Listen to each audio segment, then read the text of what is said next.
The state of Texas is just moments away from carrying out the execution of John Henry Ramirez. Convicted of the brutal murder of convenience store clerk Pablo Castro. The convenience store employee was taking out the trash when Ramirez pulled a knife on him. The execution date for John Henry Ramirez remains set. Is now just an hour away from his scheduled execution.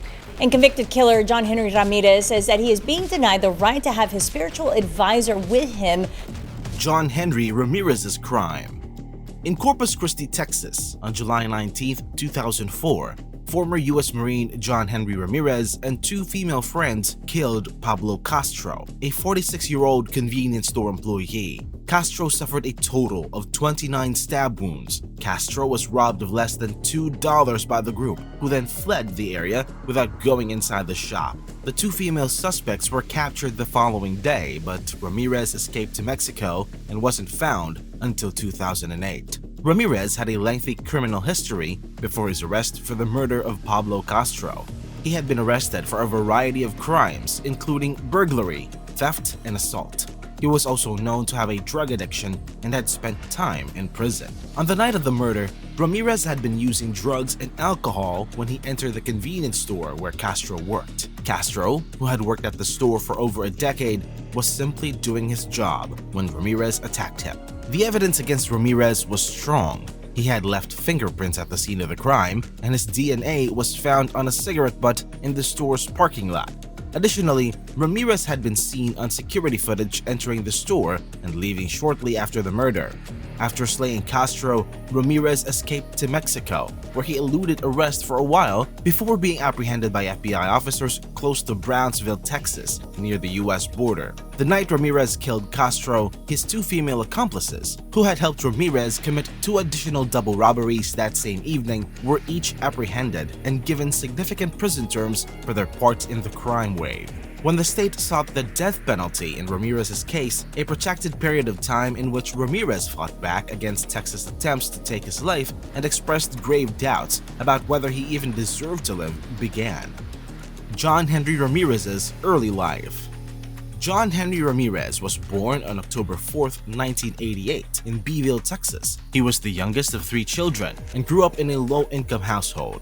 Ramirez had a troubled childhood, and his early years were marked by instability and violence. Ramirez's father was absent for much of his life, and his mother struggled with drug addiction. She often left her children in the care of friends and family members, leading to a lack of stability in their home life. Ramirez and his siblings were frequently exposed to domestic violence, and Ramirez would later claim that he was physically abused by his mother's boyfriends. As a teenager, Ramirez began using drugs and alcohol, and his behavior became increasingly erratic. He dropped out of school in the 9th grade and was arrested for the first time at the age of 15 for burglary. Over the next few years, Ramirez was arrested multiple times for a variety of crimes, including theft, drug possession, and assault. Despite these legal troubles, Ramirez's family members say that he was a kind and loving person who cared deeply about his loved ones. He was known for his sense of humor and was a talented artist who enjoyed drawing. Unfortunately, Ramirez's criminal behavior continued, and in 2004,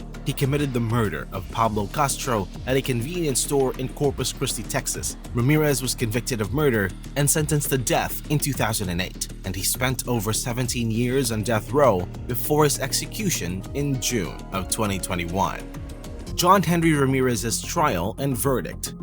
Ramirez's father testified for him during the 2008 trial, and Ramirez requested that his lawyers leave out all additional mitigation witnesses. He also asked that they read to the jury the following verse from Psalm 51:3, "For I acknowledge my transgressions, and my sin is ever before me." The jury unanimously decided to execute Ramirez. Ramirez's execution was set to take place on September 8th of 2021, but the Supreme Court halted it shortly before that date and approved his request for a writ of certiorari. On November 9, 2021, there were oral deliberations. Ramirez won his case against Texas on March 24, 2022, with Chief Justice John Roberts noting that the state likely violated a federal law in doing so. Years after the murder, Ramirez's crime was always before him, replicated in court papers and media flares when his legal appeals occasionally succeeded.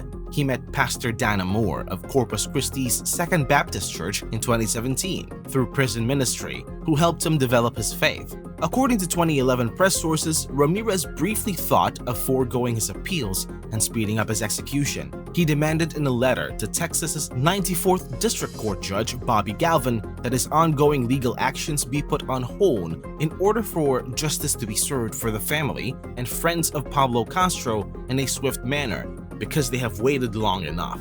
In discussions with a prison psychologist, Ramirez stated that he would have been willing to continue with his appeals if he had support, but that he had neither, and despite his faith in God, he didn't expect any. He said that he had found God, but he's already ruined his own life, and that God was not going to save him. Ramirez's appeal lasted until 2017, when his first execution date was set.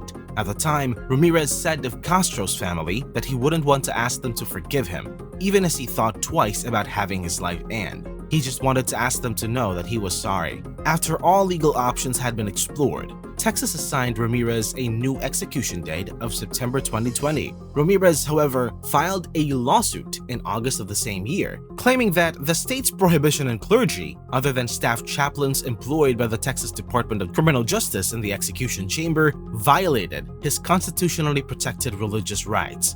Ramirez was requesting for Pastor Moore to be allowed to remain in the execution room with him until he passes away. The authorities eventually agreed to allow vetted outside clerics to accompany convicts before their execution, after considerable reluctance and other delays. Ramirez, however, who had been changed by Moore's ministry, delicately changed his concern, saying that he now wished Moore could touch him and pray openly. That proved to be too much for Texas to accept, so Ramirez's persistent pursuit of the issue ultimately led to the Supreme Court of the United States setting another execution date, this one in September 2021. The Castro family was devastated. One of Pablo's kids, Aaron Castro, said that although it wouldn't matter to them in the slightest if he chose to have a priest bless him before being executed, they hated how the process kept getting put off. On Wednesday, October 5, the state of Texas, relentless and constant, finally caught up with Ramirez after about a year. Although Texas favors the role of local district attorneys in scheduling executions for prisoners, no one appeared particularly surprised when Gonzalez's efforts to save the man were rejected by the state's courts in April of this year. Despite the office's policy against such requests, Ramirez's death warrant had been requested by another attorney in the office. There was astonishment and fury that Texas had rejected a joint effort by the prosecution and defense to get the warrant withdrawn, but in reality, there was very little chance that things would change. And so, finally, the state of Texas brought Ramirez to his execution. John Henry Ramirez's execution. According to the Texas Department of Criminal Justice, death row convicts in Texas stay in prison for around 10 years on average before they are executed. Pastor Moore prayed for Ramirez just before he passed away with his right hand on his chest. Moore claimed that neither John nor the other witnesses in the execution chamber responded much to his prayer, which was closed with the words, "The Lord is my shepherd," from Psalm 23. Ramirez has stated before his execution how much he regretted his heinous act, saying that he hoped his death would provide some comfort for the victim's family. In his final words, he told the warden that he had fought a good fight and was ready to go. The story of John Henry Ramirez highlights the impact of a difficult upbringing and the importance of addressing the root causes of criminal behavior. Ramirez's story also serves as a reminder of the need for compassion and understanding when dealing with individuals who have committed crimes. While Ramirez's actions were unforgivable, his early life experiences demonstrate the complex factors that can contribute to criminal behavior. The impact of Ramirez's case. Ramirez's case remains a contentious issue that has sparked debates across the United States about the use of the death penalty, especially in cases involving individuals with mental health issues and a history of trauma. His execution drew criticism from human rights groups, legal scholars, and mental health advocates who argue that the execution of individuals with mental illness violates fundamental human rights and is tantamount to cruel and unusual punishment. Some critics of Ramirez's execution contend that the legal system failed him, pointing to issues such as inadequate representation and the use of questionable evidence. Ramirez's defense team argued that his childhood trauma, including physical and emotional abuse, played a significant role in his criminal behavior, but their arguments were not adequately considered during the trial. As a result, Ramirez's execution highlights the systematic issues that plague the criminal justice system and the need for reform. Despite these concerns, some argue that capital punishment serves as an effective deterrent to crime and that the most heinous crimes warrant the ultimate punishment. Supporters of the death penalty argue that it provides justice to the victims and their families and that the process is fair and impartial. They also argue that the use of the death penalty is necessary to protect society from the most dangerous criminals. The debate surrounding the use of the death penalty is far from settled, with both sides presenting compelling arguments. However, the execution of Ramirez reignited the ongoing controversy surrounding capital punishment in the United States and underscores the need for a national conservation on the issue. As the country grapples with issues of social justice and equity, it is essential to consider the role that the death penalty plays in our criminal justice system and its impacts on individuals, families, and communities. That's all for today's video. See you next time.